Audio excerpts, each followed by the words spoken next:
দ্বারা প্রমাণিত হয় বাংলাদেশের মধ্যে ইসলামের একমাত্র রক্ষা কবচ আওয়ামী লীগ, একমাত্র রক্ষা কবচ ওলামা লীগ। যতদিন ওলামা লীগ আছে ততদিন আওয়ামী লীগ থাকবে, কারণ আওয়ামী লীগের অন্যান্য সকল আশেপাশের সবাই নিজের স্বার্থের দিকে তাকালে ওলামা লীগ কখনো তাকায় নাই। ওলামা লীগ নিজের জীবন বাজি রেখে তারা রাজপথে তারা অবস্থান করেছে। ওলামা লীগ নিজের কোন পদের জন্য তারা লড়াইতে হয় নাই। আপনারা এই আবুল হাসান শেখ শরীয়তপুরী নামের চাঁদাবাজির কোন অভিযোগ দেখাতে পারবেন না।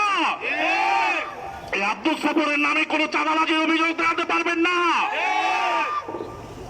এখানে যারা আছেন তাদের কারোর নামে কোন চাঁদাবাজির অভিযোগ দেখাতে পারবেন না। সুতরাং প্রিয় দেশবাসী, আমি আপনাদেরকে